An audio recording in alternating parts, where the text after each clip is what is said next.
Hey, movie-going fans, this is Chris Bolts, and I'm coming in with my video review of the Fantastic Four First Steps. And I must say, I have been pleasantly surprised by this movie. I was going into this movie with low expectations, not expecting to see a pretty good movie. But imagine my surprise that, for the most part, Disney Marvel has pulled it off. This movie actually is better than most of us have been led to believe by the marketing of this movie. But before I do get into my review, do make sure you like, share, subscribe, turn on those post notifications. All that good stuff really helps me out. I will admit when I'm wrong, and on this movie, I have been wrong. The Fantastic Four First Steps, I think, in my view, is probably the best interpretation of these four characters than any of the prior iterations have tried when it was under Fox by itself. Of course, we didn't have to go through an introduction of these characters because the movie treats us as though we already know who the Fantastic Four is, which we do. We already know the Fantastic Four. We know Reed Richards, we know Sue Richards, we know Johnny Storm, and we know Ben Grimm. We already know those characters. I will say that the casting, for the most part, has been good. I still cannot buy Pedro Pascal as Reed Richards, but for the other characters, for Joseph Quinn as Johnny Storm, Vanessa Kirby as Sue Storm, and whoever the guy is that plays Thing, they have captured it for the most part. But let me get back to Thing for a moment. I still don't like the Thing's voice. I still think it needs to be gruffy and a little more coarse. But as far as the character himself, the CGI modeling for the character, Ben Grimm was captured perfectly. Basically, this movie takes place over a 4-year period. I know some reviews have said it takes place over an 8-year period, but the latter 4 years of that 8-year period actually happens in a mid-credit scene, and I won't touch that because this is going to be a non-spoiler review. So it takes place over a 4-year period. It does try to scrunch all that into one movie, and in some places it really doesn't make sense. However, with the way that it has manages the time, you find it to be believable within the confines of the movie, of how it goes from year 1 to year 4. I think that actually works to its favor. We follow the Fantastic Four after they've had their first initial outing into space. They come back to Earth with all their powers. They've done many wonderful things for the city, for the world, as a matter of fact. And the world happens to like the Fantastic Four because they've done so much for the world. As it's going through the adventure and whatnot, they come across a mysterious message, which happens to be a message from Shalabal Silver Surfer, which Shalabal Silver Surfer, she's fine, but man, would it have been more impactful if that had actually been Norrin Rad Silver Surfer. I don't buy the excuse that they're saving Norrin Rad Silver Surfer for the main Marvel Cinematic Universe, because this Fantastic Four movie takes place in its own separate universe, away from all the shenanigans of the Marvel Cinematic Universe.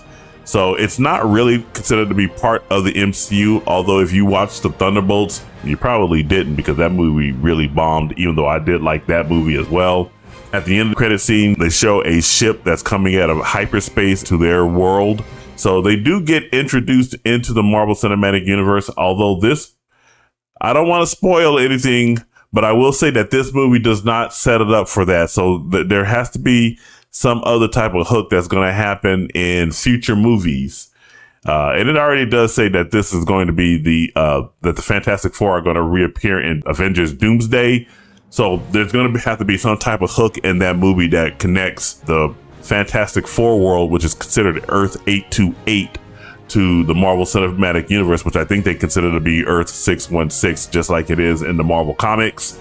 There's some little bit of nerddom that's going on right there. As time progresses within this movie, when Silver Surfer comes down to the Earth and lets them know that the Earth has been marked to be eaten by Galactus, they go out to space to meet Galactus, and that's where the movie really begins to take off. What I will say is the Galactus, I normally badmouth the CGI of a lot of movies nowadays because frankly it's just been inferior compared to not even 5 years ago, frankly, but the stuff that they've been doing of late was just god awful. But I must say that their representation of Galactus actually is pretty good. They made him look almost one for one for what he looks like in the comics. He doesn't have his purple and the purplish and light purple type gear on. It's more technological, more metallic, more dark gray. I won't even say dark grays. I probably would say it's more like a charcoal black. A charcoal gray would be a better description of it. But he looks phenomenal. He looks really excellent. They really captured the essence of Galactus. This movie and Thunderbolts, they really captured the essence of the titular characters and try to get them one for one for their comic books. Sentry in Thunderbolts and Galactus here. I think they did really well with that. I already said that they did really well with the essence of the characters of Invisible Woman, Mr. Fantastic, Johnny Storm, and The Thing. All that looks pretty good. The 60s aesthetic and motif also looks pretty good. Everything within this movie just clicked. It just, at least for me, it just clicked. It seems that someone sat Kevin Feige down and said, okay, you've been kind of like a kid on Adderall or Ritalin or whatever, and you've got all this ADHD, you're all over the place, you've got all these big grand ideas, they're not coming out the way you want them to come out. It's like somebody just sat him down and said, hey, you need to go ahead and put your entire focus into this one movie and deliver the best experience that you can possibly deliver. And I'll give credit where credit's due. Kevin Feige actually delivered on this particular movie. I thought he delivered on Thunderbolts, but it was kind of like a misstep. But this one right here, everything just clicked. It's to his credit that he actually focused on trying to figure out the puzzle that is the Fantastic Four. And frankly, I think he did. I think this is the best representation of the Fantastic Four. Definitely better than that Fan-4 which was just a lazy rights protection that was done by Fox to retain the rights of the Fantastic Four. But it's also better than the first two movies that came out, the Fantastic Four and the Fantastic Four Rise of the Silver Surfer. It's actually definitely better than those. The only thing that's better than Rise of the Silver Surfer is Silver Surfer. I wish they had put Norrin Rad Silver Surfer in this movie as opposed to Charlotte. She just did not come off as intimidating. She didn't come off as scary. If it was Norrin Rad Silver Surfer, oh my goodness. He seemed damn near invincible in Rise of the Silver Surfer. I think he would be the same thing right here. I wish they would have just gone ahead and included him in this movie as opposed to saying whatever that they're going to hold off until the main Marvel Cinematic Universe. That there isn't any confirmation on that, but that's the going theory that everyone has as to why Disney Marvel decided to go with Shalla Silver Surfer as opposed to the OG Silver Surfer. For me, it just works. This is the best iteration of these characters in my view. I don't have that many complaints of this movie other than I still don't buy Pedro Pascal as Reed Richards. I don't like the Thing's voice. I don't like the fact that they went with Shalla Silver Surfer or Norrin Rad Silver Surfer. But those are just minor nitpicks. And one of the things that was theorized was that this was going to be Sue Storm's movie as opposed to Reed Richards. I didn't pick that up. I actually thought that there was some really good dynamics between Sue Storm and Reed Richards. In that regard, I thought Reed Richards did a pretty good job of directing the team. He comes off as aloof, which Reed Richards does come off a lot of in the comics. Sue Storm actually gets pissed off at him a couple of times because she hates that about him, that sometimes he can just be indifferent and be too methodical and not human enough. I got that was captured off in there. They made Johnny Storm a little more of a brainiac.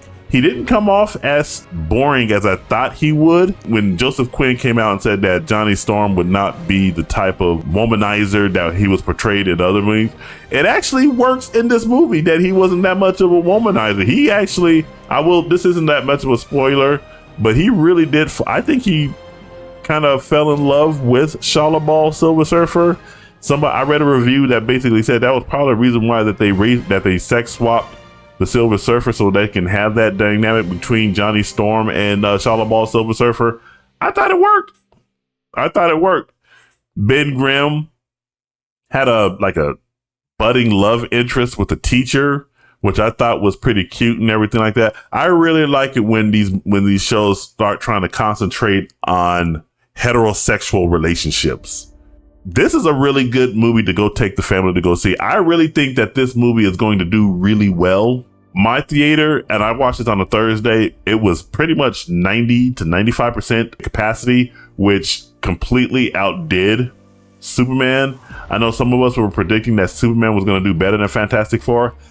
I think Fantastic Four is going to easily eclipse Superman. There was lots of clapping, lots of cheers.